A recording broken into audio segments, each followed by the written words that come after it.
आगजनी नहीं हुई है, ट्रेनों को आग के हवाले ही नहीं किया गया है, कई जगहों पर पत्थरबाजी हुई है। हम बेतिया की तस्वीरों के साथ शुरुआत कर रहे हैं। पत्थरबाजी की नौबत आखिर क्यों?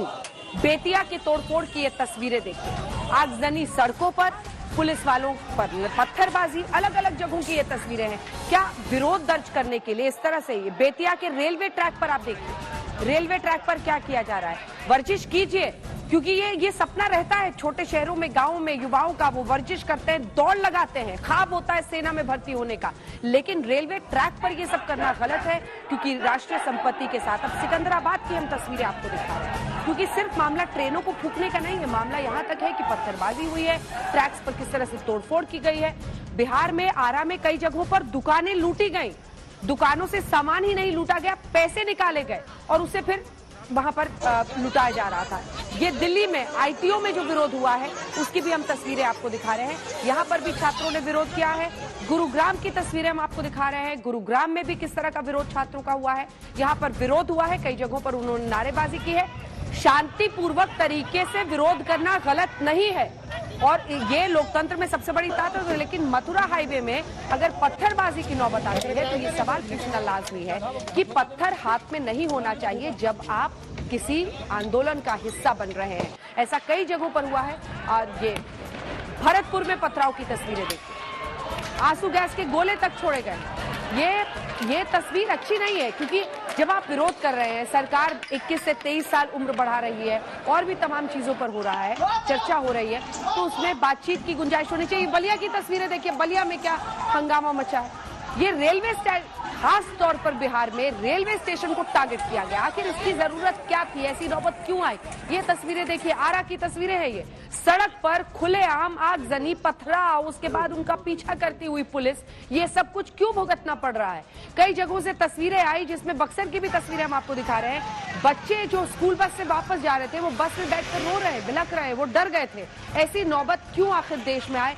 ये बक्सर। और उसके बाद बनारस की तस्वीर देखिए, बनारस में पथराव हुआ है, बस पर शीशे सारे तोड़ दिए गए हैं। ये आप अपनी ही संपत्ति को, आपके टैक्स के पैसे से ये सब कुछ खरीदा जाता है, देश की संपत्ति है। मुजफ्फरपुर में देखिए किस तरह का क्लैश हुआ है, अचानक चलते हुए ये समूह जा रहा था और उसके बाद से लाठी डंडे हाथ में, और उसके बाद से जो नौबत आई वो टकराव की स्थिति वहां पर भी बन गई।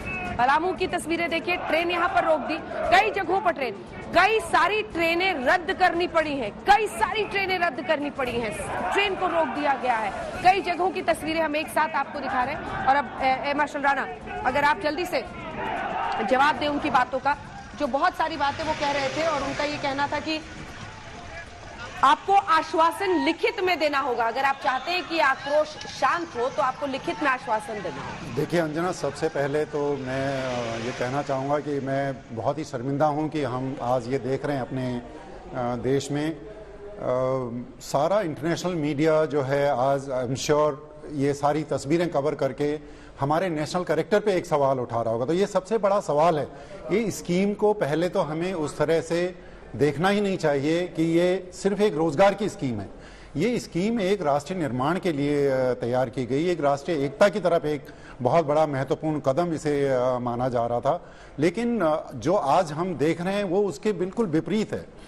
तो सबसे बड़ी बात तो मैं आपके माध्यम से ही अपने युवा को और जो लोग भी इसमें हिंसा में शामिल हैं उन्हें कहना चाहूँगा कि ये पहले आप इस स्कीम को समझें, उसके बारे में जानें। अगर आपको विरोध है उसके बारे में, उन सवालों को रखें। इसमें प्रोविजन किए गए कि इस स्कीम में लगातार इम्प्रूवमेंट्स किए जाएंगे।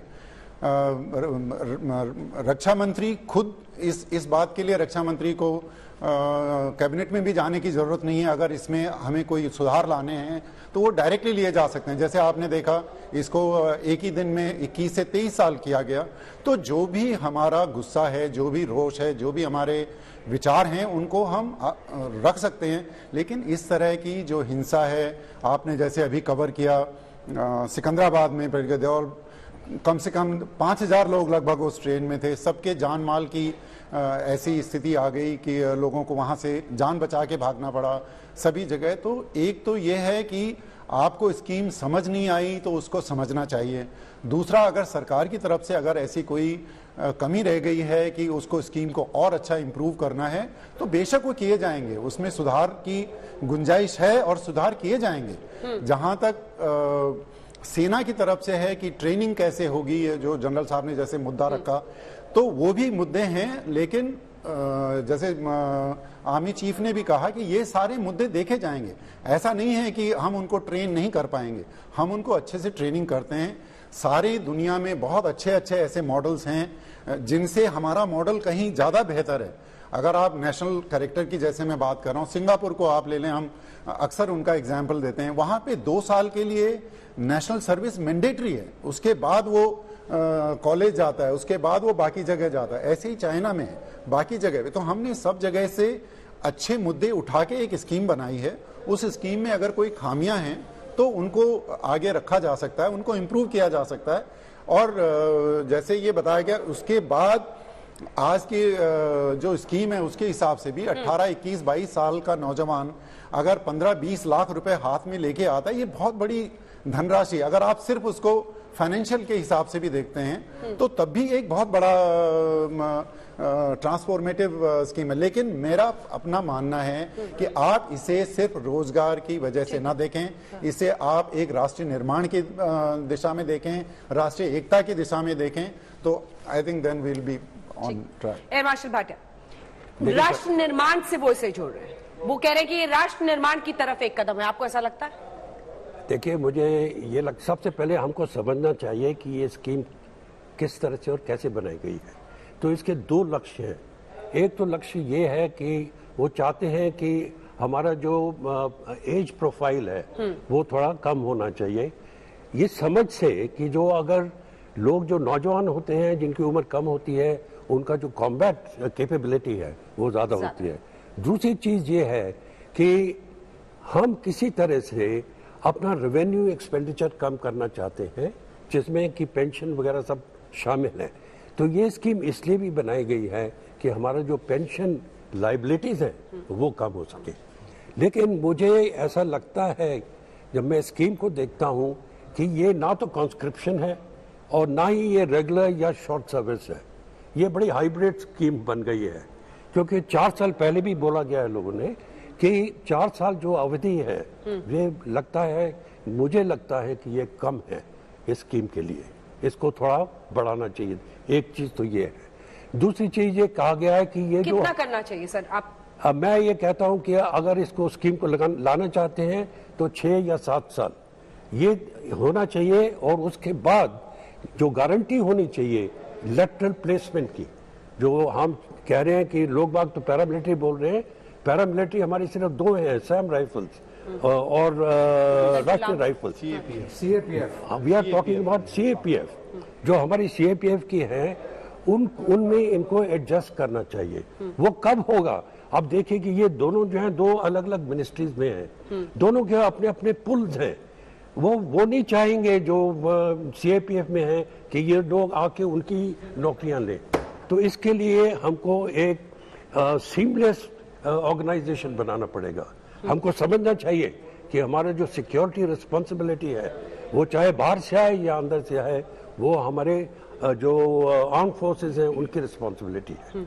तो इसको हमको रिफॉर्म यहाँ भी करने चाहिए ताकि हम उसको सीमलेस बना सके।